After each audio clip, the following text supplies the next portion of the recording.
Vincent Morrison stood in his mahogany-paneled office, gazing out at the Chicago skyline through floor-to-ceiling windows. At 45, he commanded respect through more than just his successful construction empire. There was something in his pale gray eyes that made grown men choose their words carefully. His military background in Army intelligence had taught him patience, observation, and the art of strategic thinking. These skills had served him well in business, but tonight, they would serve a different purpose entirely. The Morrison family appeared perfect from the outside. Vincent had built Morrison Construction from nothing after his honorable discharge, transforming it into a multi-million-dollar enterprise specializing in high-end residential developments. His wife Diana, a stunning brunette with emerald eyes, played the role of devoted spouse at charity galas and business functions. Their 17-year-old daughter Amber was academically gifted, destined for an Ivy League education that Vincent had already secured through substantial donations. But Vincent had learned long ago that facades crumble when pressure is applied to the right points. Diana Morrison née Caldwell had married Vincent when his business was still small but promising. She came from old money, the kind that was running dry but still demanded appearances. Her father's pharmaceutical fortune had been squandered through poor investments and gambling, leaving Diana desperate to maintain the lifestyle she'd known since childhood. Vincent had been her salvation, a rough-edged veteran who cleaned up well and had the drive to build an empire. For 15 years, their marriage had functioned like a well-oiled machine. Diana managed the social aspects of his business relationships, while Vincent focused on expansion and operations. She was intelligent, beautiful, and understood that their partnership was as much about business as it was about love. Or so Vincent had believed. The first crack in the facade appeared 6 months ago during a routine review of the family's financial statements. Vincent noticed irregular charges on Diana's credit card, expensive dinners at restaurants he'd never been to, hotel charges during times when she claimed to be visiting her sister in Milwaukee, luxury purchases that seemed excessive even by Diana's standards. Vincent's military training had taught him to gather intelligence before acting. He hired a discreet private investigator, former FBI agent Rebecca Torres, who specialized in marital surveillance. What she uncovered over the following weeks painted a picture that would have destroyed a weaker man. Diana had been conducting an affair for over a year with Bradley Hutchins, a real estate developer who specialized in luxury condominiums. Hutchins was everything Vincent was not: smooth, sophisticated, born into wealth rather than having earned it. He was also married with 2 young children, making this affair a betrayal on multiple fronts. But the photographs Rebecca provided showed more than just sexual infidelity. Diana and Bradley were photographed multiple times with architectural plans, property documents, and what appeared to be Morrison Construction's confidential project files. They weren't just sleeping together. They were planning something that involved Vincent's business. The deeper Vincent dug, the more the scope of the betrayal became clear. Diana had been feeding Bradley information about Morrison Construction's upcoming projects, allowing Hutchins Development to submit competitive bids with insider knowledge. She had access to Vincent's home office, his personal files, and his trust. That trust had been weaponized against him. But what truly ignited the cold fury that now burned in Vincent's chest was the discovery that his own daughter had become complicit in the betrayal. Amber had always been closer to her mother, sharing Diana's love of luxury and social status. Vincent had attributed this to typical teenage behavior, perhaps even feeling guilty about the long hours his business demanded. But Rebecca's investigation revealed that Amber had been serving as a lookout and messenger for her mother's affair. Text messages recovered from Amber's phone showed her alerting Diana when Vincent returned home early, helping coordinate meetings between Diana and Bradley, and even lying directly to Vincent about her mother's whereabouts. The girl Vincent had loved unconditionally, whose college fund he had personally guaranteed, whose future he had secured through his own sacrifice and ambition, had sold him out for designer handbags and increased allowance money. Vincent closed the investigation file and walked to his private safe, retrieving a bottle of 25-year-old Macallan. He poured himself 3 fingers and settled into his leather chair, considering his options. Lesser men might have confronted Diana immediately, demanding explanations and ultimatums. Weaker men might have forgiven, believing that families could survive such betrayals. But Vincent Morrison was neither lesser nor weaker. He was a predator who had learned patience in the mountains of Afghanistan, where rushing into action meant death. No, Vincent would not confront anyone just yet. Instead, he would plan. He would gather more intelligence. He would identify every person involved in this betrayal and map out their weaknesses, their fears, their pressure points. Then, when the time was right, he would act with the precision and ruthlessness that had made him successful in both war and business. Diana had made a critical error in judgment. She had mistaken Vincent's love for weakness, his trust for blindness. She had forgotten that the man who built an empire from nothing was not someone to be underestimated or betrayed lightly. As Vincent sipped his whiskey and watched the city lights twinkle below, he began to smile, a cold, calculating expression that would have terrified anyone who understood its meaning. Diana and Bradley thought they were playing a game of deception and manipulation. They had no idea that they had just entered a war zone, and Vincent Morrison had never lost a war. The first phase of his plan was already taking shape in his mind. It would be comprehensive, devastating, and irreversible. By the time he was finished, Diana and Bradley would understand the true cost of betraying Vincent Morrison, and his daughter would learn that some choices carry consequences that last a lifetime. Tomorrow, Vincent would begin laying the groundwork for their destruction. But tonight, he would go home, kiss his wife goodnight, and continue playing the role of the oblivious husband. After all, the best predators never let their prey know they're being hunted until it's far too late to escape. Chapter 2: The Gathering Storm. 3 weeks had passed since Vincent confirmed the full scope of the betrayal, and his web of intelligence had grown exponentially. He now knew Bradley Hutchins' schedule down to his preferred coffee shop, understood Diana's elaborate system of alibis, and had identified every person who had enabled their deception. Vincent's construction company had always employed individuals with diverse skill sets, former military personnel, ex-law enforcement, people who understood loyalty and discretion. Now, he began calling in favors and expanding his network with surgical precision. His first recruit was Marcus Webb, a former Army Ranger who had served as Vincent's demolitions expert in Afghanistan before joining Morrison Construction as a project foreman. Marcus had never forgotten how Vincent had carried him 2 miles through enemy territory after an IED explosion, and his loyalty was absolute.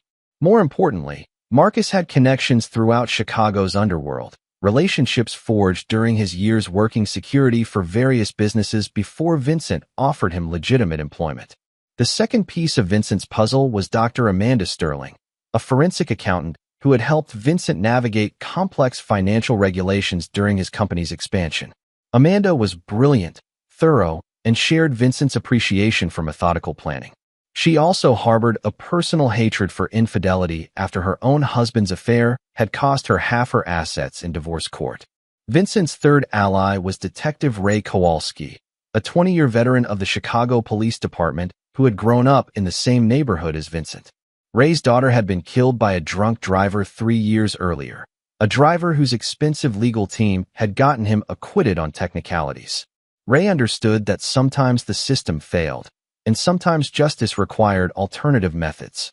With his team assembled, Vincent began Phase 2 of his operation, comprehensive surveillance and evidence gathering. Marcus's underworld connections provided access to surveillance equipment that was both illegal and highly effective. Within days, Vincent had audio and video feeds from Bradley's office, his car, and his favorite hotel suite.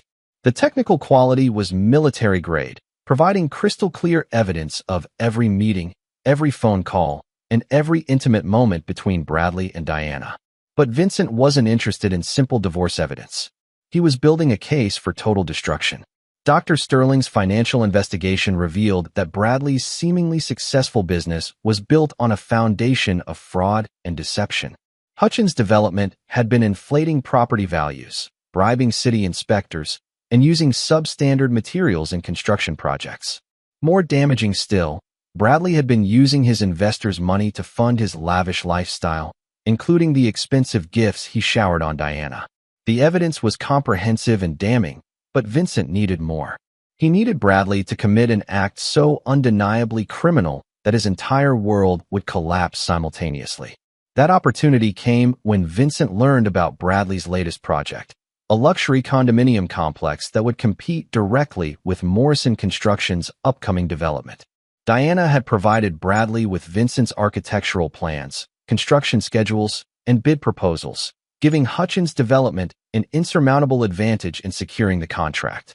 Vincent realized this wasn't just about an affair, it was corporate espionage designed to destroy his business and steal his future. Diana and Bradley weren't just betraying his marriage, they were systematically dismantling everything he had built. The discovery transformed Vincent's cold anger into something far more dangerous: absolute determination. Through Detective Kowalski, Vincent learned that the FBI had been investigating construction industry corruption in Chicago for over a year. They were building cases against several developers, but lacked the evidence needed for major prosecutions. Vincent began to see how Bradley's various crimes could be packaged and delivered to federal authorities in a way that would ensure maximum damage. But first, he needed Bradley to cross one final line. Vincent used his business connections to arrange a meeting with the City Planning Commission regarding the disputed development project. He made sure Diana knew about the meeting, understanding that she would immediately relay this information to Bradley. Then he set the trap. Working through intermediaries, Vincent arranged for a city planning official to hint that the development approval could be expedited for the right price. The official was actually an undercover FBI agent that Detective Kowalski had connected Vincent with, a man who had been working the construction corruption case for months. Bradley took the bait immediately. Within 48 hours, he had arranged a meeting to discuss bribing the planning official. The meeting would be recorded, photographed, and witnessed by federal agents. Bradley's crime would be captured in real time, providing irrefutable evidence of felony corruption. But Vincent wasn't finished. On the night before Bradley's planned bribery meeting, Vincent implemented the next phase of his plan: psychological warfare. He began leaving small signs that he knew about the affair. Diana's favorite coffee mug was moved slightly each morning. Her car keys were placed in different locations. Papers in his home office were rearranged in subtle ways that only someone with military training would notice, but that would create a growing sense of unease in anyone paying attention. Diana began to suspect that Vincent knew something, but she couldn't be certain. Her paranoia grew daily, making her sloppy and desperate. She started making mistakes, forgetting to clear her browser history, leaving incriminating text messages accessible, becoming careless in ways that provided Vincent with additional evidence. Meanwhile, Vincent maintained his facade of normalcy. He attended business dinners with Diana at his side, smiled for photographs at charity events, and played the role of the successful, devoted husband. But those who knew him best, Marcus, Amanda, and Ray, could see the predator lurking beneath the surface. The night before Bradley's planned meeting with the FBI agent, Vincent made his first direct move. He placed a single photograph on Diana's pillow, a picture of her kissing Bradley outside the luxury hotel where they conducted their affair. No note, no explanation, just undeniable proof that her secret was no longer secret. Diana found the photograph at midnight and immediately called Bradley in panic. Vincent listened to every word through the surveillance equipment Marcus had installed. Their conversation revealed the full scope of their plans. They intended to steal Vincent's biggest contract, use the profits to fund their new life together, and leave Vincent financially and emotionally destroyed. They had underestimated their target completely. As Vincent listened to his wife and her lover plan his destruction, he felt a calm settle over him that he recognized from his military days. It was the peace that came before violence, the clarity that preceded decisive action. Diana and Bradley had made their choice, and now they would face the consequences. Tomorrow, Bradley would walk into the FBI's trap and begin his journey toward federal prison. Tomorrow, Diana would discover that her perfect plan had been compromised from the beginning. And tomorrow, Vincent would begin the final phase of his revenge, a phase that would leave no survivors in its wake.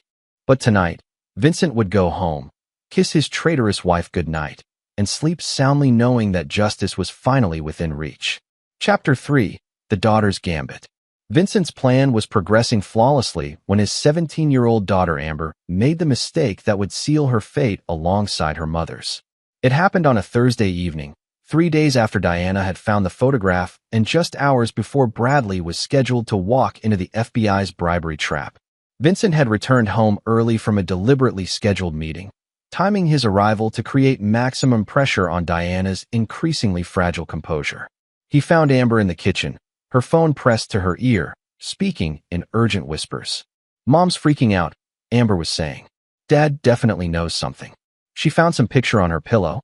Yeah, I think you guys need to speed up whatever you're planning. Dad's not as stupid as you thought he was."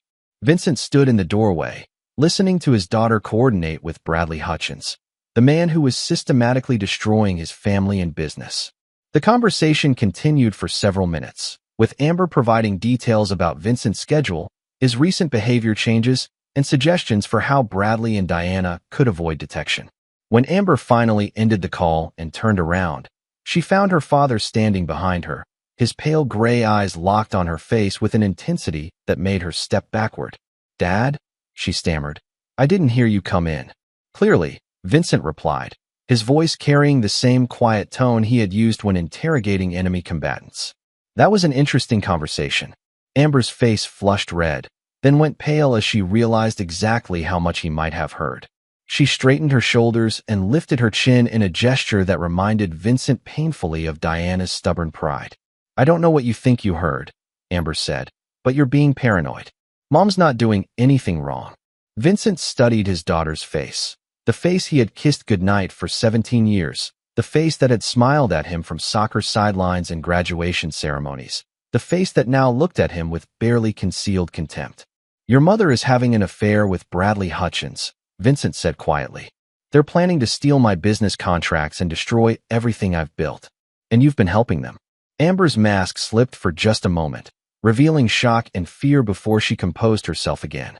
Then, to Vincent's amazement, she smiled, a cold, calculating expression that transformed her young face into something almost unrecognizable.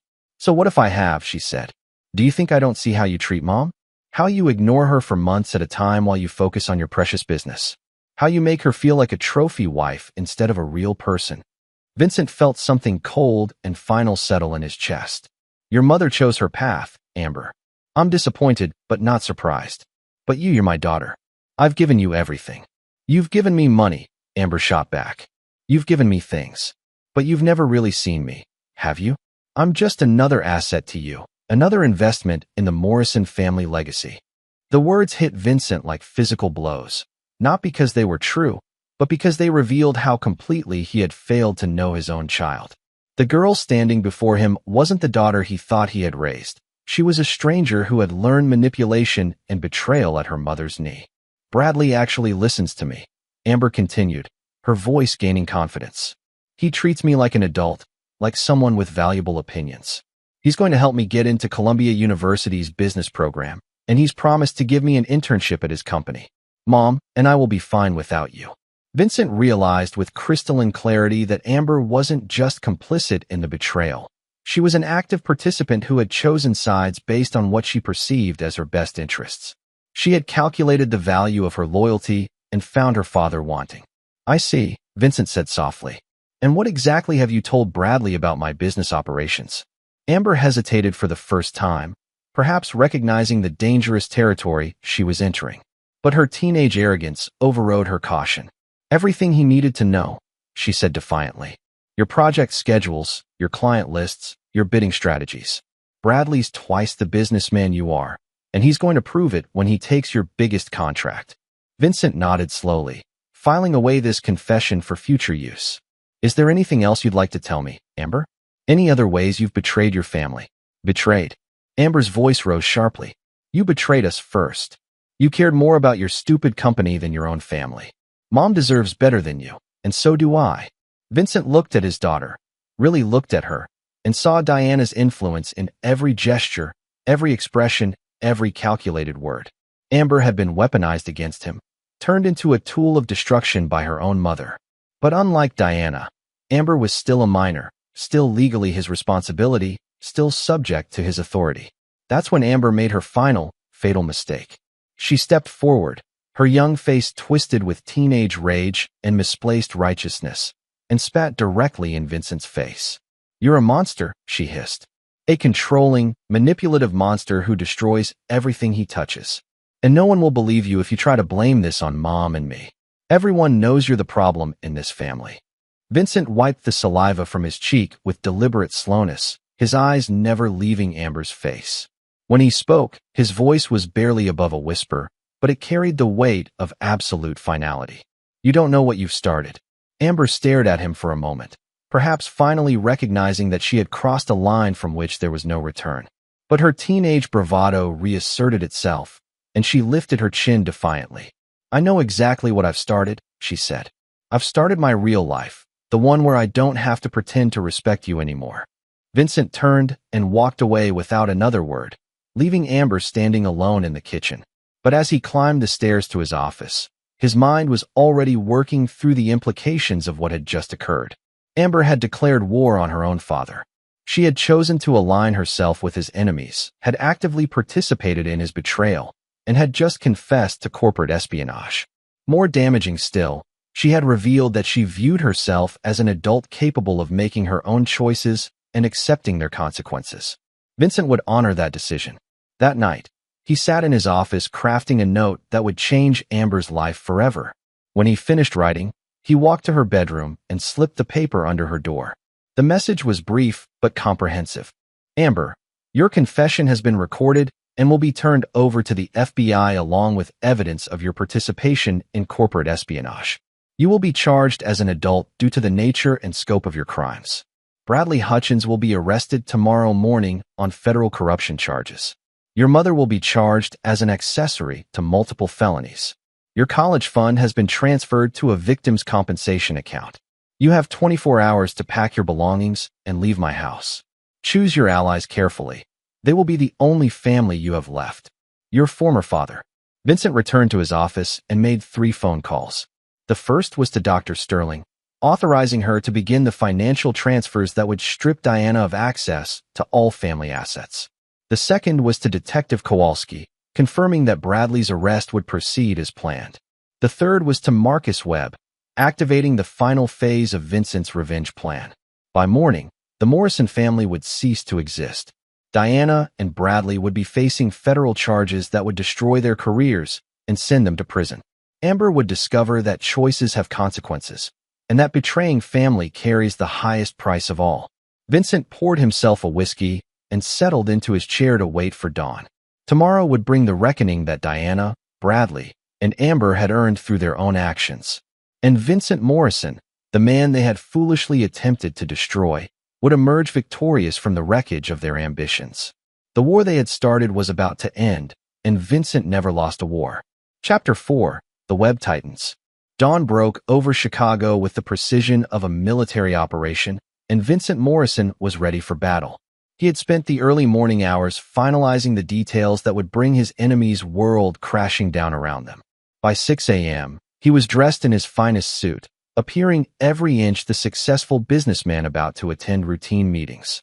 No one who saw him would suspect that he was orchestrating the systematic destruction of everyone who had betrayed him.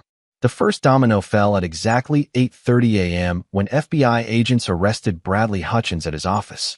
The arrest was captured by news crews that Detective Kowalski had discreetly alerted, ensuring that Bradley's humiliation would be broadcast across Chicago's business community.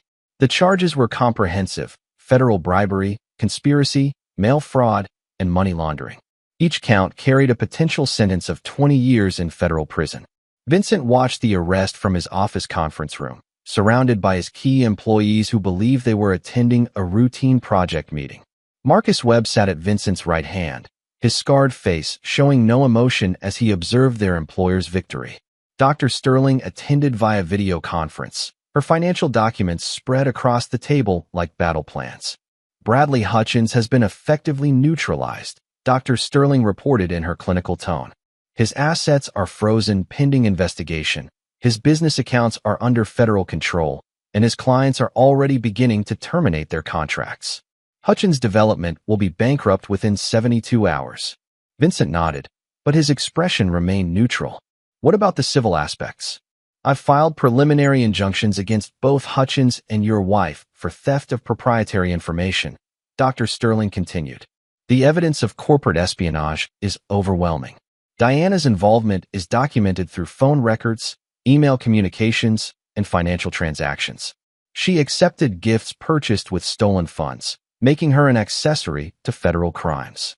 The second domino fell at 10:15 a.m. when Vincent's attorney served Diana with divorce papers, restraining orders, and a civil lawsuit seeking damages for corporate espionage.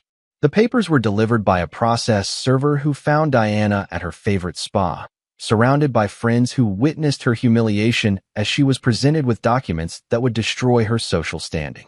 Vincent received confirmation of service while reviewing architectural plans for a new project, plans that Bradley would never see, contracts that Diana would never influence, profits that would never fund their betrayal. But the psychological warfare was just beginning. At noon, Vincent activated Marcus Webb's network of former military and law enforcement personnel. These men, all loyal to Vincent personally, began a campaign of subtle intimidation designed to isolate Diana and demonstrate the reach of Vincent's influence. Diana's hairdresser suddenly developed scheduling conflicts that prevented future appointments. Her personal trainer discovered insurance issues that required canceling her sessions. The manager of her favorite restaurant found reasons to revoke her membership in their exclusive dining club. One by one, the services and relationships that defined Diana's lifestyle began disappearing without explanation. Meanwhile, Amber Morrison was discovering that teenage rebellion carried adult consequences. Vincent had instructed his attorney to file a motion declaring Amber an emancipated minor, effectively severing all legal and financial ties between father and daughter. Her college fund had been transferred to a victim's compensation account as promised, her credit cards had been canceled, and her access to family resources had been terminated. More damaging to Amber's immediate circumstances, Vincent had shared evidence of her participation in corporate espionage with the FBI. While her age might protect her from federal prosecution, it would not shield her from civil liability or social consequences. At 2 p.m., Amber called her father's office in desperation. Vincent's secretary, Mrs. Patterson, handled the call with professional courtesy. "Mr. Morrison is unavailable," Mrs. Patterson reported. "However, he asked me to inform you that all future communications should go through his attorney. The contact information is included in the documents you received last night. Tell him I need to talk to him," Amber pleaded. "Tell him I'm sorry. Tell him I didn't understand what I was doing." Mrs. Patterson's response was delivered in the same neutral tone.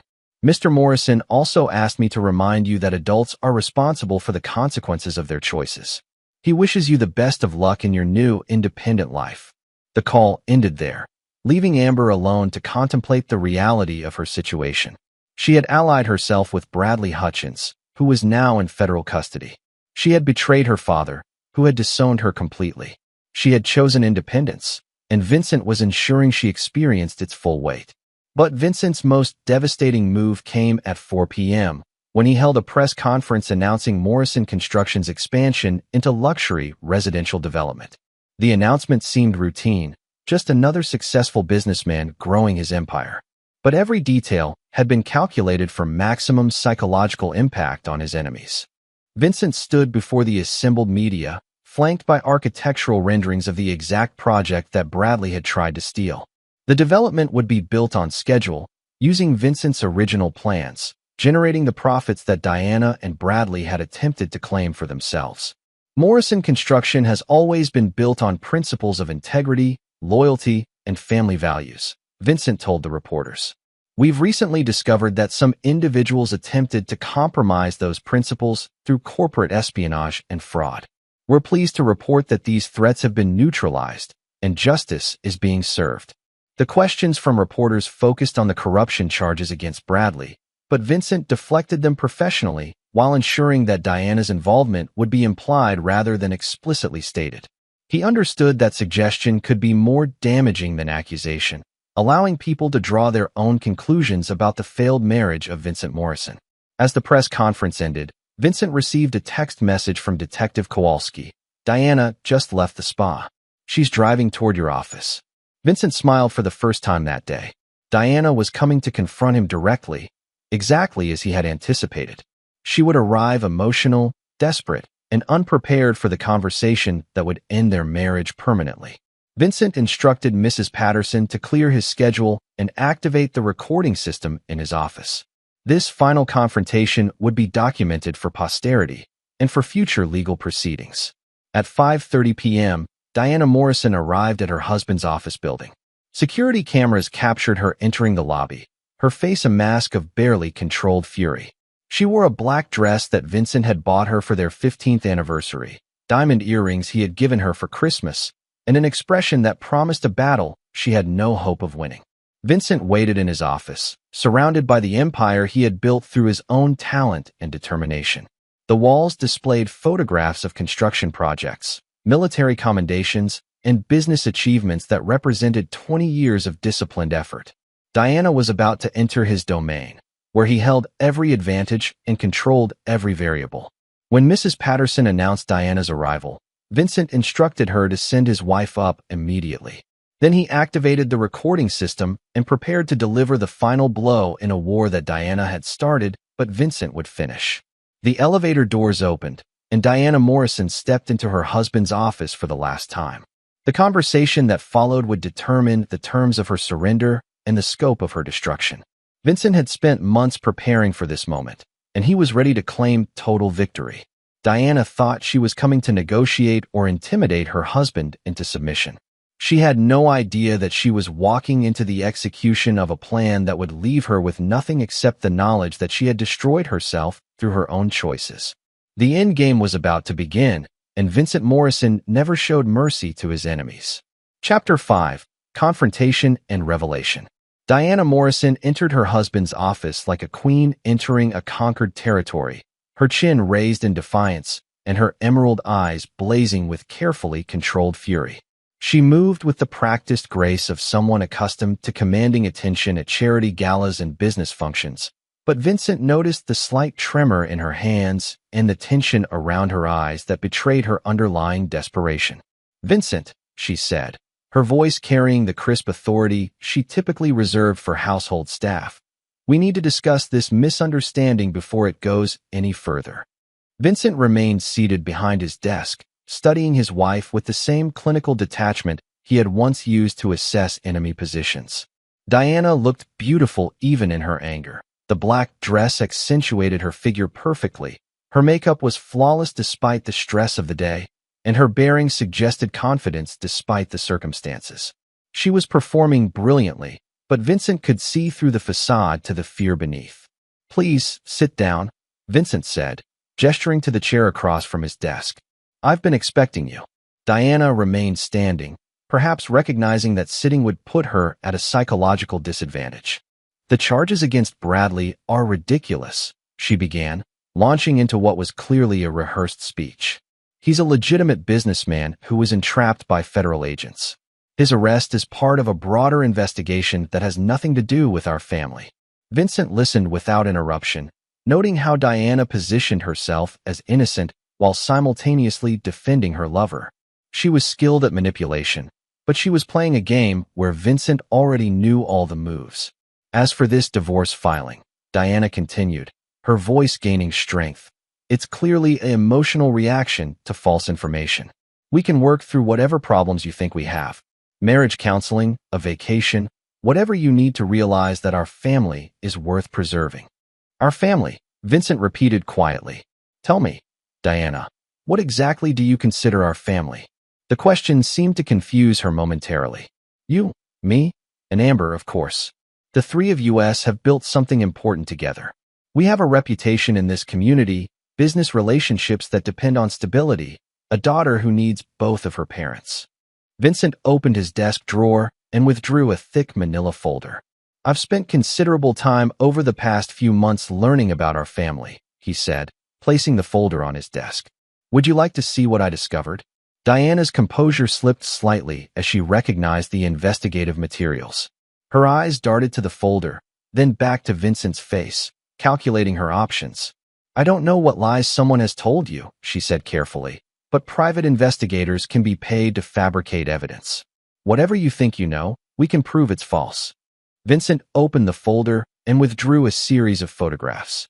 He placed them on the desk facing Diana, creating a timeline of her affair with Bradley Hutchins. The images were crystal clear: Diana and Bradley entering hotel rooms, sharing intimate dinners, exchanging documents in parking lots, kissing in Bradley's office. These photographs were taken over a period of 6 months, Vincent said in the same conversational tone he might use to discuss weather.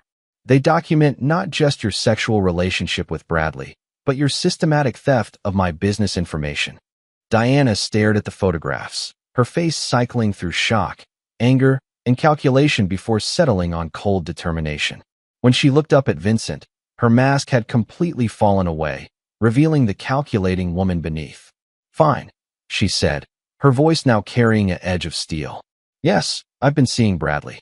Yes, we've discussed business opportunities. But that doesn't make me a criminal, Vincent. It makes me a woman who was neglected by her husband and found comfort elsewhere." Vincent admired her recovery, even as he prepared to destroy it completely. "Comfort," he repeated. "Is that what you call corporate espionage?" "I call it survival," Diana shot back, finally moving to sit across from his desk. "Do you know what it's like being married to you, Vincent? You disappear for 12 hours a day building your empire, then come home and expect me to smile and play the perfect wife. You treat me like a business asset, not a partner." "A partner," Vincent said, pulling out additional documents, "shares information honestly. A partner doesn't steal proprietary information to give to competitors. A partner doesn't coordinate with their lover to destroy their spouse's business." Diana's eyes narrowed as she recognized financial records and communication logs. "You've been spying on me." "I've been protecting my business," Vincent corrected. "And I discovered that my wife and daughter have been conspiring to destroy everything I've built." The mention of Amber seemed to hit Diana like a physical blow. "Leave Amber out of this. She's just a child who got caught in the middle of adult problems." Vincent leaned forward, his gray eyes locking onto Diana's with predatory intensity. "Amber confessed to providing Bradley with confidential information about my business operations. She admitted to helping coordinate your affair and lying to cover your tracks. She chose to participate in your betrayal, Diana. She chose to help you destroy her own father." Diana's composure finally cracked completely. "You bastard," she screamed, jumping to her feet. "You drove us to this. Your obsession with control, your need to dominate everyone around you, your complete inability to see anyone else as a real person." Vincent remained perfectly calm as Diana's fury erupted around him. He had anticipated this emotional breakdown and was prepared to use it against her. "Bradley sees me as a real person," Diana continued, tears now streaming down her face. "He values my intelligence, my opinions, my contributions. He doesn't treat me like a decorative object or a business expense." "Bradley is facing 20 years in federal prison," Vincent said quietly. "His business is bankrupt, his assets are frozen, and his wife is filing for divorce. Is that the future you chose over your marriage?" Diana stared at him in stunned silence, perhaps finally understanding the scope of her miscalculation. "You want to know what Bradley really thought of you?" Vincent continued, withdrawing a transcript from his folder. "This is a recording of a conversation between Bradley and his business partner from 3 weeks ago." He read from the transcript in a neutral tone. "Diana Morrison is useful but disposable. Once we steal Vincent's contracts and tank his business, we won't need her anymore. She's too high maintenance and too visible. Better to cut ties cleanly and let Vincent deal with the wreckage." Diana's face went white as the words hit her. "That's not. Bradley wouldn't. Bradley was using you exactly the way you thought you were using me," Vincent said. "The difference is that I actually loved you, Diana. I built this empire partially for you, partially for our daughter. Bradley built nothing except plans to discard you once you were no longer useful." The revelation destroyed what remained of Diana's defiance. She collapsed back into her chair, her perfect composure shattered beyond repair. "What do you want, Vincent?" she whispered. "What will it take for you to forgive this?" Vincent studied his wife's broken form and felt absolutely nothing. No sympathy, no regret, no desire for reconciliation. The woman who had shared his bed for 15 years had become a stranger the moment she chose to betray him. "Forgiveness isn't possible," he said simply. "You've stolen from me, lied to me, and corrupted our daughter. You've allied yourself with my enemies and attempted to destroy everything I've worked to build. There is no path back from those choices." Diana looked up at him with desperate eyes. "But we could start over. We could rebuild. People make mistakes, Vincent. Even terrible mistakes can be forgiven." Vincent shook his head slowly. "You didn't make a mistake, Diana. You made a calculated decision to betray your family for personal gain.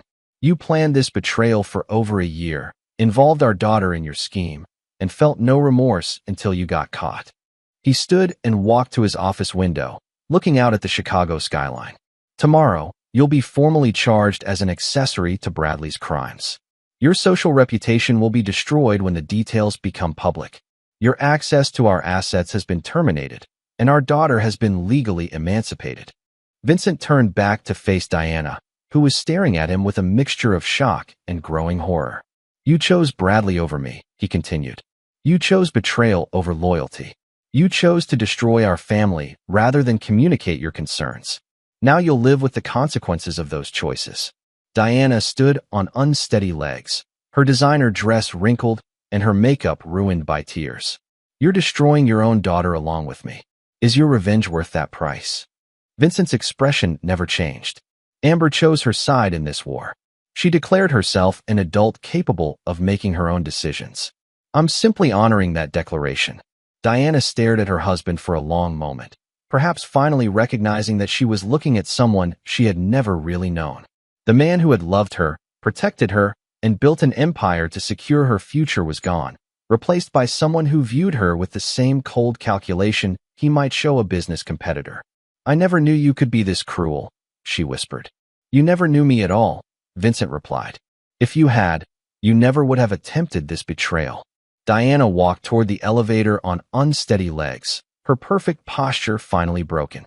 At the door, she turned back one final time. What about the 15 years we had together? What about the good times, the love we shared, the life we built? Vincent considered her question seriously before answering. Those 15 years were built on a foundation I thought was solid. You proved it was sand.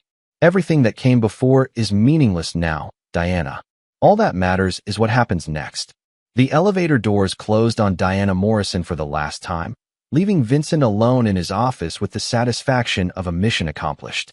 Phase 2 of his revenge was complete, and Diana now understood the true cost of her betrayal. But Vincent wasn't finished. Tomorrow would bring the final phase of his plan, the phase that would ensure his enemies never had the opportunity to threaten him again. Diana and Bradley had started a war they couldn't win. Now Vincent would finish it on his terms, with the complete and total victory that his enemies had made inevitable through their own choices. Chapter 6: The Point of No Return. The 24 hours following Diana's confrontation with Vincent marked the complete transformation of the Morrison family from Chicago's golden couple into a cautionary tale of betrayal and revenge. News of Bradley's arrest had spread through the city's business community like wildfire, carrying with it whispered speculation about the involvement of his married lover and her prominent construction executive husband. Vincent began his morning by reviewing intelligence reports from Marcus Webb, whose network had maintained surveillance on both Diana and Amber throughout the night. The results confirmed Vincent's predictions about how his enemies would respond to pressure. Diana had spent the night at a luxury hotel, using credit cards that would be frozen within hours once Vincent's attorney filed additional motions. She had made 17 phone calls to Bradley's cell phone, none of which were answered due to his federal custody status. Her final call had been to her sister in Milwaukee, a conversation that Marcus's technical surveillance had captured in its entirety. Everything's falling apart, Diana had sobbed into the phone. Vincent knows everything.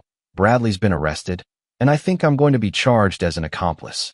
I need somewhere to stay while I figure out what to do. Her sister's response had been predictably cold. Diana, you made this mess yourself. David and I can't risk our reputation by harboring someone involved in federal crimes. You need to find another solution. Even Diana's own family was abandoning her as the scope of her situation became clear. Vincent felt no sympathy for her isolation. She had chosen to burn bridges when she thought she didn't need them anymore.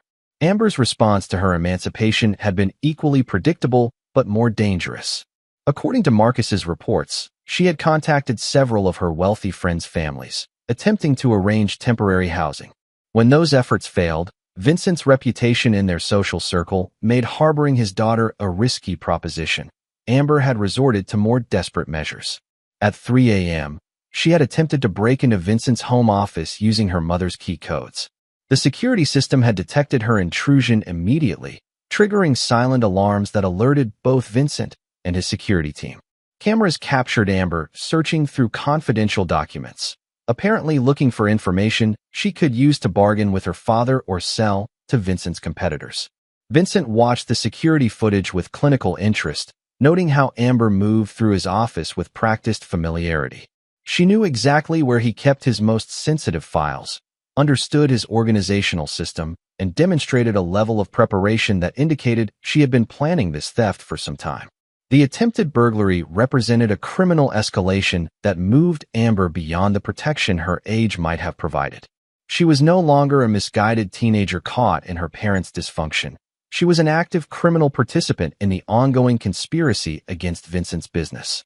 Vincent made 3 phone calls before 6 a.m. The first was to Detective Kowalski, reporting the break-in and providing video evidence of Amber's attempted theft. The second was to his attorney, authorizing the filing of criminal charges against his daughter for burglary and attempted corporate espionage. The third was to Dr. Sterling, instructing her to implement the final phase of his financial strategy. By noon, Amber Morrison would be wanted by Chicago police for multiple felonies. Her transformation from privileged teenager to federal fugitive would be complete, demonstrating to anyone watching that Vincent Morrison showed no mercy to those who betrayed him, not even his own blood. But Vincent's most devastating move was yet to come. At 10 a.m., he called a meeting with Morrison Construction's senior staff and key investors. The conference room filled with the men and women who had helped build Vincent's empire, all of them loyal and all of them aware that their leader was facing personal challenges that could impact the business. Vincent entered the room wearing his best suit and carrying himself with the confidence of a general addressing his troops before a decisive battle. The assembled group included project managers, financial officers, and major investors who represented millions of dollars in committed capital. "Thank you all for coming on short notice," Vincent began, standing at the head of the polished conference table. "As you're aware, recent events have created some challenges for our organization. I want to address those challenges directly and explain how we're moving forward." He activated the room's presentation system and displayed a financial summary that Dr. Sterling had prepared overnight. The numbers showed Morrison Construction's position in stark terms. The company was stronger than ever, with project backlogs extending 18 months into the future and profit margins exceeding industry standards. Despite attempts by competitors to steal our proprietary information and damage our reputation, Vincent continued, "Morrison Construction has not only survived but thrived. Our security protocols worked exactly as designed, protecting our intellectual property and preventing any actual damage to our operations." The presentation continued with evidence of how Vincent's intelligence gathering had actually strengthened the company's position. Bradley's arrest had eliminated a major competitor, Diana's banishment had removed a security vulnerability, and the publicity surrounding the corruption investigation had enhanced Morrison Construction's reputation for integrity. However, Vincent said, his tone becoming more serious, "These events have made it clear that personal relationships can pose security risks to business operations. Going forward, Morrison Construction will implement enhanced security protocols and background checks for anyone with access to sensitive information." The new policies Vincent outlined were comprehensive and ruthless. Family members would be subject to the same security screenings as business partners. Personal relationships would be monitored for potential conflicts of interest. Any violation of confidentiality agreements would result in immediate termination and criminal prosecution. Vincent's message was clear. Loyalty would be rewarded, but betrayal would be met with total destruction, regardless of personal relationships or family connections. After the meeting concluded, Vincent received a call from Detective Kowalski confirming that Amber had been arrested at a friend's house. She had resisted arrest and was charged with additional offenses, including obstruction of justice and assault on a police officer. Her bail had been set at $50,000, money she no longer had access to. Diana's situation had deteriorated just as rapidly. Federal prosecutors had filed charges against her for conspiracy and accessory to fraud, with her court appearance scheduled for the following morning. Her attorney, paid for with funds that would soon be frozen, had advised her that cooperation with authorities might reduce her sentence from the potential 15 years she was facing. By evening, Vincent stood in his empty house reviewing the complete destruction of his enemies. Bradley Hutchins was in federal custody, facing decades in prison. Diana was financially ruined and criminally charged, abandoned by her lover, her family, and her social circle. Amber was in county jail, learning that adult choices carried adult consequences. Vincent poured himself a whiskey and walked through rooms that had once housed a family, but now contained only memories of a life built on lies. Diana's belongings remained where she had left them, but they would be removed within days as part of the divorce proceedings.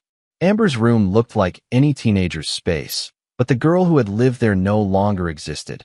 She had been replaced by a criminal who had chosen to make herself Vincent's enemy. As Vincent stood in his office, surrounded by the empire he had built and successfully defended, he felt the deep satisfaction of a mission accomplished. He had identified threats to everything he valued, planned their destruction with military precision, and executed that plan without mercy or hesitation. The war Diana and Bradley had started was over. Vincent Morrison had achieved total victory, demonstrating to anyone who might threaten him in the future that he was not a man to be crossed, betrayed, or underestimated. Tomorrow would bring new challenges and new opportunities. Vincent would rebuild his personal life on a foundation of loyalty and honesty, surrounded by people who understood the value of integrity.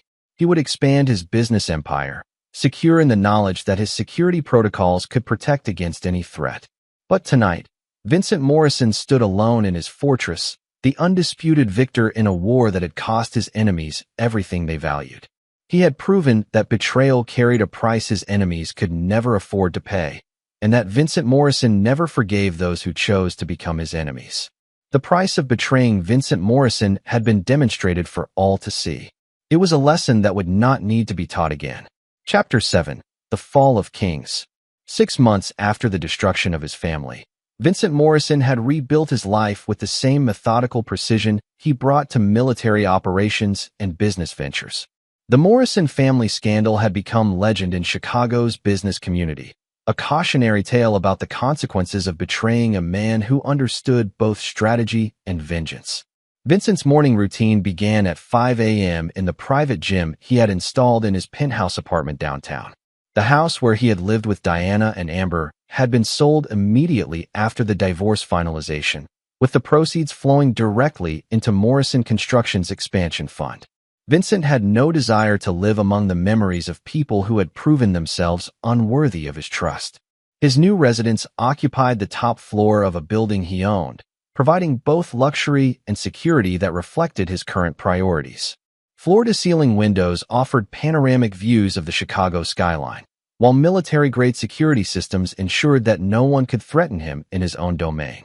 Marcus Webb arrived at 6 a.m. with intelligence reports that had become Vincent's preferred method of staying informed about his former enemies' continuing destruction. The updates were delivered with the efficiency of military briefings, focusing on facts rather than emotions.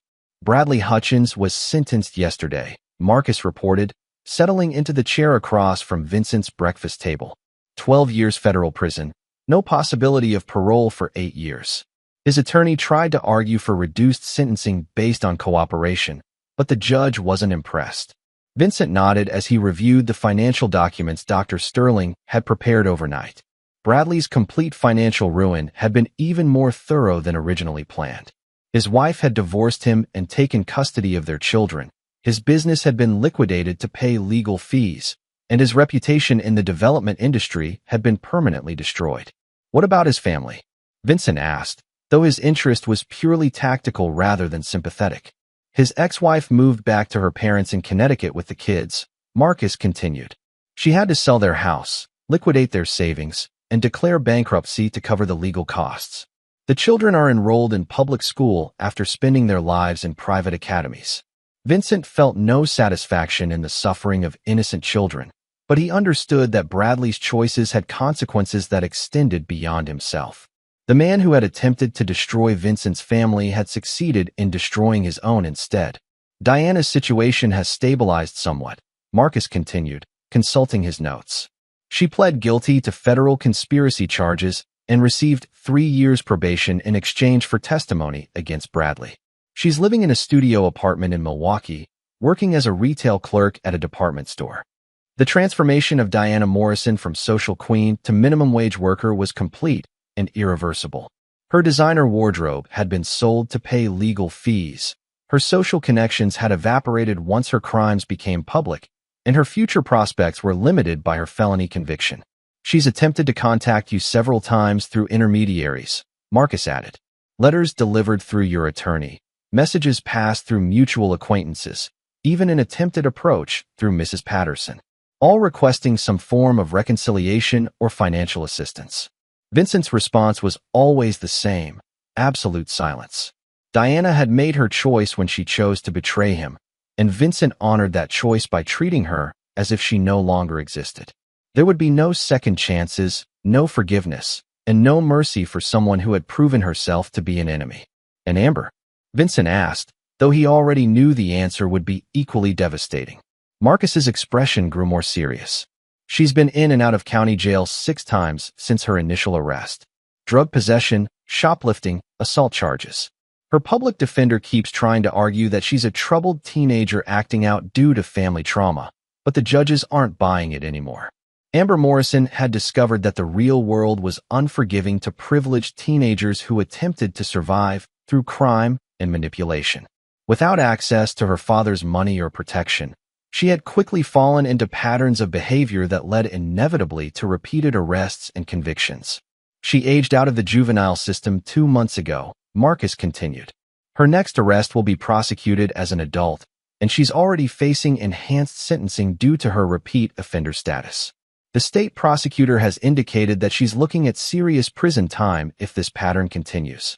Vincent felt no emotion as he absorbed this information about the girl who had once been his daughter. Amber had chosen to align herself with his enemies, had confessed to betraying him, and had attempted to steal from him even after being given the opportunity to leave peacefully. Her subsequent criminal behavior simply confirmed that Vincent's assessment of her character had been accurate. Any attempts at contact from her? Vincent asked. Multiple attempts, Marcus confirmed. Phone calls from jail, letters sent through various intermediaries, even an attempt to approach you directly outside the office building last month. Security turned her away before she could get close. Vincent's security protocols had been enhanced significantly since the family's destruction. His movements were monitored by former military personnel, his communication channels were protected against surveillance, and his personal safety was guaranteed by people who understood loyalty and had proven their reliability through years of service. At 8 a.m., Vincent arrived at Morrison Construction's headquarters, where his empire continued to expand at an unprecedented rate. The scandal surrounding his family's betrayal had actually enhanced his business reputation, demonstrating that Vincent Morrison was someone who could be trusted to protect sensitive information and punish those who violated that trust. Dr. Sterling was waiting in his office with quarterly financial reports that showed Morrison Construction's continued dominance in Chicago's luxury development market. The contracts that Bradley had attempted to steal were now generating massive profits, funding expansion into new markets and acquisition of smaller competitors. We've received 3 new acquisition offers this week, Dr. Sterling reported, spreading documents across Vincent's desk. Companies that want to be purchased by Morrison Construction specifically because of your reputation for security and reliability. Vincent's handling of the family crisis had become a business asset, proving to potential partners that he could be trusted with confidential information and would respond to betrayal with overwhelming force. His enemies' attempt to destroy him had instead made him stronger and more successful than ever before. What about the federal prosecutors? Vincent asked. Any indication that their investigation is expanding beyond Bradley and Diana? The investigation concluded last month with Bradley's sentencing, Dr. Sterling confirmed. Federal agents interviewed you twice as a victim of corporate espionage, and your cooperation was noted favorably in their final report. You're viewed as someone who helped expose corruption rather than participate in it. Vincent's strategic cooperation with federal authorities had been calculated to position him as a victim and hero rather than a vengeful husband. His evidence against Bradley and Diana had been presented as civic duty rather than personal revenge, creating a narrative that enhanced his reputation while destroying his enemies. At 2 p.m., Vincent received an unexpected visitor when Detective Kowalski arrived at his office with a proposal that would bring the final chapter of his revenge to completion. We've got a situation that might interest you, Kowalski said, settling into the chair across from Vincent's desk. Amber's been arrested again, but this time it's different. She's been caught dealing drugs near a high school, enough heroin to qualify for federal trafficking charges. Vincent listened with clinical interest as Kowalski explained the details of Amber's latest arrest. Her desperation had led her to increasingly serious crimes, culminating in drug dealing that could result in a prison sentence measured in decades rather than months. The federal prosecutor wants to make an example of her, Kowalski continued. Rich kid from a prominent family selling drugs to teenagers. It's the kind of case that gets attention and sends a message about equal justice. Vincent considered the implications of Amber's situation. His former daughter was about to face the same federal justice system that had destroyed Bradley and Diana, but her crimes were entirely of her own making. Vincent had played no role in her decision to become a drug dealer. That was a choice she had made independently as her life spiraled out of control. What exactly are you proposing? Vincent asked. Kowalski leaned forward, his expression serious. The prosecutor wants character witnesses for Amber's sentencing hearing. People who can speak to her background, her potential for rehabilitation, the circumstances that led to her criminal behavior. Vincent understood immediately what Kowalski was suggesting. As Amber's father, Vincent could potentially influence her sentencing through testimony about her upbringing, her character, and the family trauma that had contributed to her current situation. I could testify that she's a troubled young woman who made mistakes due to family dysfunction, Kowalski continued. Or I could testify that she's a repeat offender who has shown no remorse for her criminal behavior and poses a continuing threat to public safety. The choice was Vincent's. He could show mercy to the daughter who had betrayed him, or he could ensure that her destruction was as complete and permanent as her mother's and Bradley's. Vincent stood and walked to his office window, looking out at the city where his enemies had fallen one by one through their own choices and actions.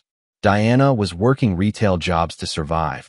Bradley was beginning a 12-year prison sentence, and Amber was facing the possibility of spending her 20s and 30s in federal prison. The war they had started was ending exactly as Vincent had planned, with their complete and total defeat. But this final decision would determine whether Vincent Morrison was remembered as a man who destroyed his enemies or as a father who had abandoned his own child. When Vincent turned back to face Detective Kowalski, his decision was already made. The girl who had spat in his face and declared herself his enemy would face the consequences of her choices without any assistance from the father she had betrayed. Schedule me to testify for the prosecution, Vincent said quietly. The court should know exactly what kind of person they're sentencing. Kowalski nodded, perhaps not surprised by Vincent's choice, but understanding its finality. Amber Morrison would face federal drug trafficking charges without any protection from the father whose love she had rejected, whose trust she had violated, and whose enemies she had chosen to become. The destruction of Vincent Morrison's betrayers was about to be complete and irreversible. The war was ending with total victory for the man who had never shown mercy to those who chose to become his enemies. Chapter 8. The Final Judgment. The federal courthouse in downtown Chicago had become a temple of justice, where Vincent Morrison's enemies came to face the consequences of their betrayal. As Vincent entered the building for Amber's sentencing hearing, he carried himself with the bearing of a successful businessman attending a routine legal proceeding, showing no emotion that might suggest personal investment in the outcome. 3 weeks had passed since Vincent agreed to testify against his former daughter, and those weeks had been filled with careful preparation designed to ensure that justice would be both swift and thorough. Vincent's testimony would be the final blow in a campaign that had systematically destroyed everyone who had chosen to betray him. The courtroom was packed with journalists, legal observers, and social workers who had followed Amber's descent from privileged teenager to federal defendant. Her case had attracted attention as an example of how quickly young people could fall into serious criminal behavior, making Vincent's testimony particularly significant for the judge's sentencing decision. Amber sat at the defendant's table wearing an orange jumpsuit that marked her as a convicted felon awaiting sentencing. She had lost significant weight during her incarceration, and her once perfect appearance had been replaced by the hollow-eyed look of someone who had discovered that real consequences existed in the adult world. When Amber saw Vincent enter the courtroom, her eyes filled with tears, and she mouthed the word "Daddy" in a desperate plea for recognition. Vincent looked directly at her for several seconds, memorizing the face of the girl who had once been his daughter, then took his seat in the witness section without any acknowledgement of her presence. The message was clear. Vincent Morrison no longer recognized Amber as his child, and she would face her fate as a stranger who had chosen to become his enemy. Federal prosecutor Sarah Martinez had built her career on cases involving white-collar crime and had specifically requested Vincent's testimony to demonstrate that Amber's criminal behavior represented calculated choices rather than youthful mistakes. Martinez understood that Vincent's reputation for integrity would lend credibility to her argument for maximum sentencing. Your Honor, Martinez began her opening statement. The defendant before you is not the troubled teenager her defense attorney will portray. She is a repeat offender who has escalated from juvenile infractions to serious federal crimes, demonstrating a pattern of criminal behavior that poses a genuine threat to public safety. Amber's court-appointed defense attorney, Patricia Wong, had tried desperately to build a case for leniency based on family trauma and psychological damage. Her client interview notes showed that Amber had finally begun to understand the scope of her mistakes, but Wong knew that remorse expressed only after conviction would carry little weight with federal judges. The defense will argue that Ms. Morrison is a victim of circumstances beyond her control, Wong countered in her opening statement. A young woman whose family dissolved in scandal, leaving her without guidance or support during crucial developmental years. Vincent listened to both attorneys with clinical interest, noting how they positioned Amber's choices within different narratives. Martinez emphasized personal responsibility and criminal intent, while Wong focused on victimization and rehabilitation potential. Both narratives contained elements of truth, but only one would determine Amber's fate. When Vincent was called to testify, he walked to the witness stand with the confidence of someone who had testified in military tribunals and congressional hearings. His appearance was immaculate, a charcoal suit that conveyed both success and respectability, while his bearing suggested someone accustomed to speaking truth regardless of personal cost. Mr. Morrison, Prosecutor Martinez began, please state your relationship to the defendant. Vincent looked directly at Amber as he answered. Amber Morrison was my daughter until she chose to participate in criminal conspiracy against my business and family. At that point, our relationship was legally terminated through emancipation proceedings. The courtroom stirred at Vincent's clinical description of disowning his own child, but his expression never changed. He was presenting facts rather than emotions, allowing the court to understand that his testimony was based on evidence rather than paternal feelings. Can you describe the defendant's character and behavior prior to her arrest? Martinez continued. Vincent's testimony was devastating in its precision and completeness. He described Amber's participation in corporate espionage, her confession to betraying confidential information, her attempted burglary of his office, and her declaration that she viewed herself as an adult capable of making independent choices. The defendant informed me that she no longer wished to be treated as a child, Vincent testified. She expressed contempt for my authority and aligned herself with individuals who were actively working to destroy my business and family. When I honored her request for independence, she responded by attempting to steal confidential information from my office. Amber's defense attorney tried to object to Vincent's characterization of events, but federal judges allowed considerable latitude in character testimony. Wong's interruptions only served to emphasize how damaging Vincent's testimony was becoming for her client. Mr. Morrison, Martinez continued, has the defendant shown any remorse for her criminal behavior or attempted to make amends for the damage she caused? Vincent consulted notes he had prepared specifically for this question. Since her emancipation, the defendant has been arrested 6 times for various offenses. She has made multiple attempts to contact me requesting money, legal assistance, and housing. At no point has she expressed remorse for her criminal behavior or accepted responsibility for the consequences of her choices. The testimony painted a picture of Amber as someone who viewed crime as acceptable when it served her purposes and who sought assistance only when facing consequences for her actions. Vincent's clinical recitation of facts made it impossible for the court to view Amber as a victim rather than a perpetrator. In your opinion, Martinez asked, does the defendant pose a continuing threat to public safety? Vincent paused for a moment, as if considering his answer carefully rather than delivering a prepared response. The defendant has demonstrated a pattern of escalating criminal behavior when faced with adversity. Her response to personal challenges has been to commit increasingly serious crimes rather than seek legitimate solutions. I believe she will continue this pattern unless faced with consequences severe enough to modify her behavior permanently. The final blow came when Martinez asked Vincent about Amber's potential for rehabilitation. Mr. Morrison, do you believe the defendant can be successfully rehabilitated through counseling or community service? Vincent looked directly at Amber one final time before answering. The defendant had every advantage in life: education, financial security, family support, and unlimited opportunities.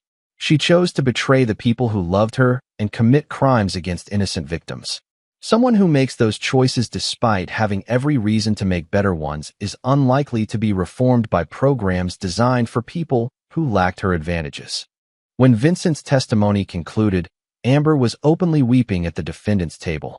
Her defense attorney's subsequent arguments about family trauma and rehabilitation potential seemed weak and unconvincing after Vincent's systematic destruction of her character.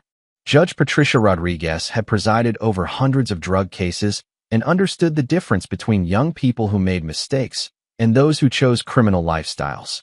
Vincent's testimony had clearly established that Amber fell into the latter category, making harsh sentencing not just appropriate, but necessary. Ms. Morrison, Judge Rodriguez said as she prepared to announce the sentence, you have been convicted of federal drug trafficking charges that carry serious penalties. The court has considered your age, your background, and the testimony regarding your character and potential for rehabilitation. Amber stood to face her sentence, her orange jumpsuit hanging loosely on her diminished frame. She looked toward Vincent one final time, perhaps hoping for some sign of paternal mercy, but found only the cold gaze of a man who viewed her as a stranger. The court sentences you to 8 years in federal prison, followed by 5 years of supervised probation, Judge Rodriguez announced. You will serve your sentence at Federal Correctional Institution Danbury, a facility equipped to provide educational and rehabilitation programs for young offenders. Amber collapsed at the defendant's table as the weight of her sentence became clear. 8 years in federal prison would take her from age 19 to 27, destroying any possibility of the privileged life she had once expected. By the time she was released, Vincent's empire would have grown beyond recognition, and she would emerge as a convicted felon with no family, no resources, and no prospects. As court officers prepared to escort Amber to begin her sentence, Vincent stood and walked toward the exit without looking back. His testimony had achieved its intended purpose, ensuring that his former daughter would face the full consequences of choosing to become his enemy. Outside the courthouse, Vincent was approached by several journalists seeking comment on his testimony against his own daughter. His response was brief and definitive. Justice was served today, Vincent said simply. The defendant made choices that harmed innocent people and violated the trust of her family. The sentence reflects the seriousness of those choices and will hopefully deter others from making similar mistakes. As Vincent walked away from the courthouse, he carried with him the satisfaction of a mission completed successfully. Diana was working minimum wage jobs to survive. Bradley was serving 12 years in federal prison, and Amber would spend her 20s learning that betrayal carried permanent consequences. The war they had started against Vincent Morrison was over, and their defeat was absolute. Vincent had demonstrated that loyalty was rewarded, while betrayal was met with destruction that extended to every aspect of his enemies' lives. Tomorrow would bring new challenges and opportunities for expansion, but today belonged to justice. The price of betraying Vincent Morrison had been paid in full, and the lesson would endure long after his enemies had served their sentences and faded into obscurity. Vincent Morrison never forgave those who chose to become his enemies, and today the world had learned exactly what that meant. Chapter 9: Empire's End. 2 years after Amber's sentencing, Vincent Morrison stood once again in his penthouse office, but this time he was not alone. Across from his desk sat Rebecca Torres, the private investigator whose work had uncovered his family's betrayal, and Dr. Amanda Sterling, whose forensic accounting had provided the foundation for their destruction. Together, they represented the team that had helped Vincent achieve total victory over his enemies. The meeting had been called to review the final status of Vincent's former adversaries and to discuss the long-term implications of his successful campaign of revenge. What had begun as the discovery of an affair had evolved into a comprehensive demonstration of what happened to those who chose to betray Vincent Morrison. The surveillance reports are comprehensive, Rebecca said, spreading photographs and documents across Vincent's conference table. All 3 targets have been monitored continuously since their sentencing, providing complete intelligence on their current circumstances. Vincent studied the materials with the same attention to detail he had always applied to business ventures and military operations. The photographs showed 3 people whose lives had been permanently altered by their decision to oppose him, each trapped in circumstances they could never escape.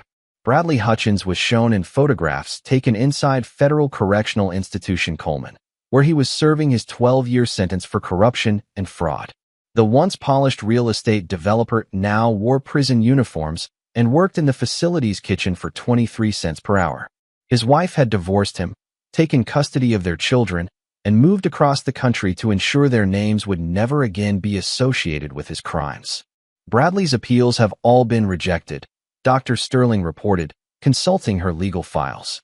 His conviction is final, and he'll serve at least 8 years before becoming eligible for parole. Even then, his felony record will prevent him from working in real estate or any profession requiring licensing or bonding.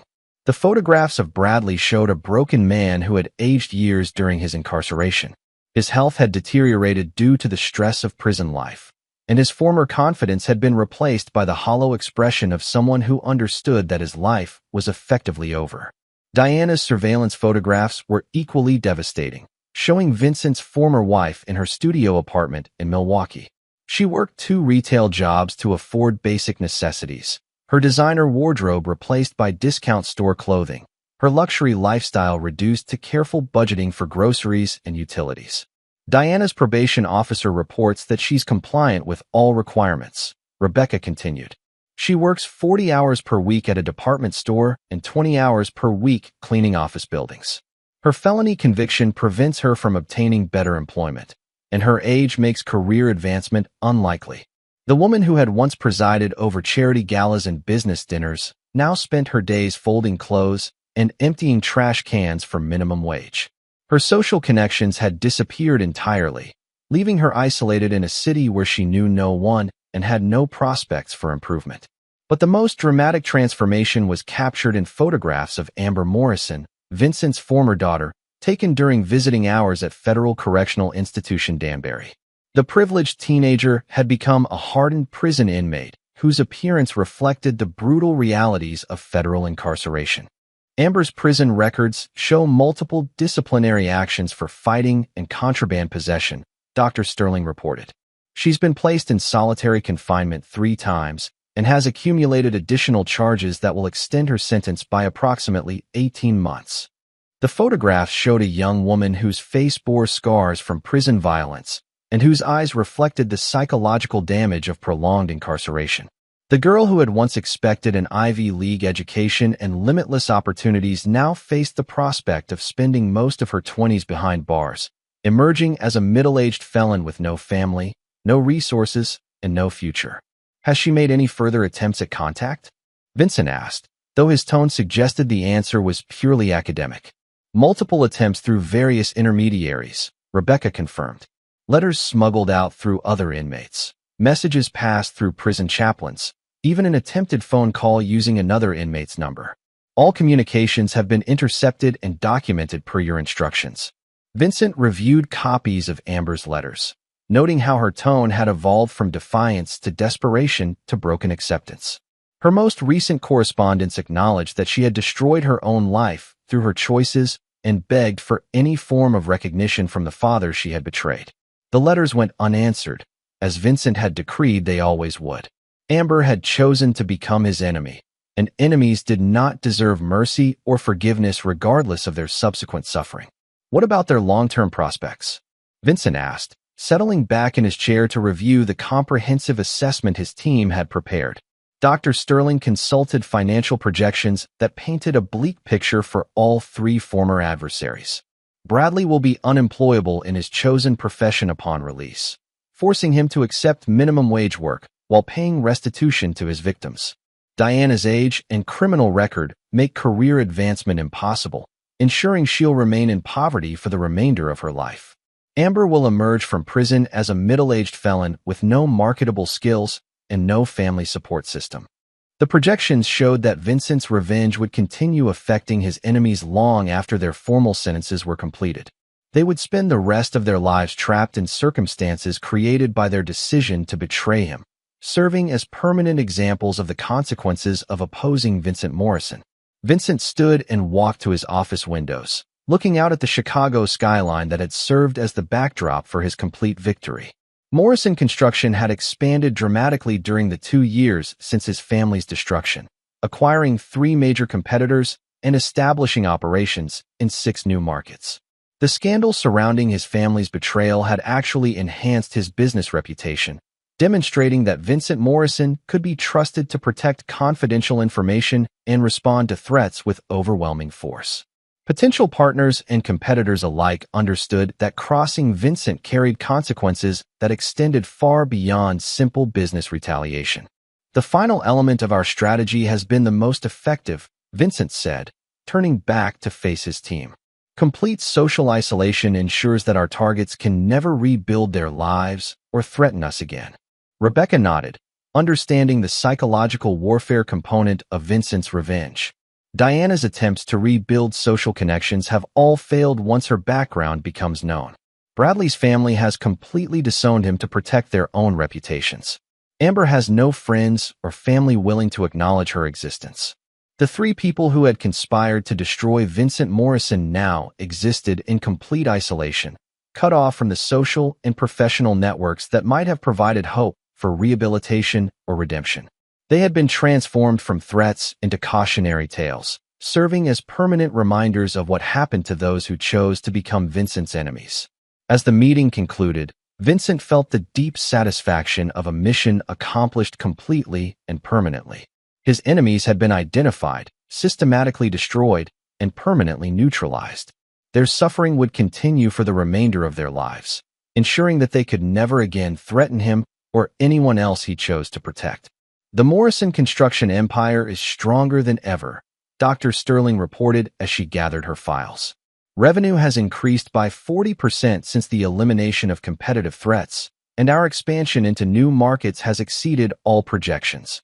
Vincent's personal life had also been rebuilt on a foundation of loyalty and respect. He had formed relationships with people who understood the value of integrity and had proven themselves through years of faithful service. Marcus Webb remained his most trusted ally. Rebecca Torres continued to provide intelligence services, and Dr. Sterling managed the financial empire that grew larger each year. But perhaps most importantly, Vincent had established himself as someone who never forgot those who chose to betray him and never forgave those who became his enemies.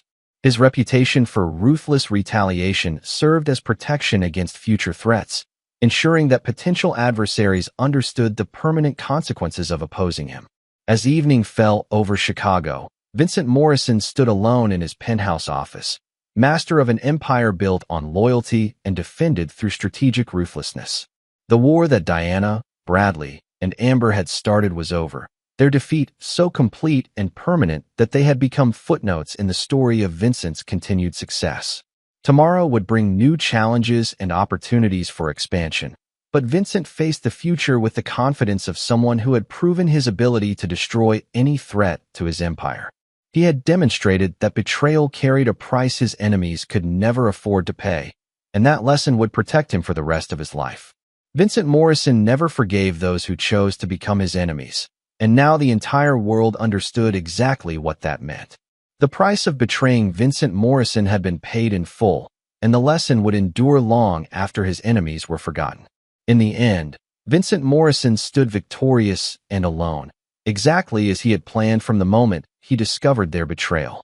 Justice had been served, enemies had been destroyed, and the empire built on loyalty and defended through ruthless precision continued to grow stronger with each passing day. The war was over, and Vincent Morrison had won completely. This is where our story comes to an end. Share your thoughts in the comments section. Thanks for your time. If you enjoy this story, please subscribe to this channel. Click on the video you see on the screen, and I will see you there.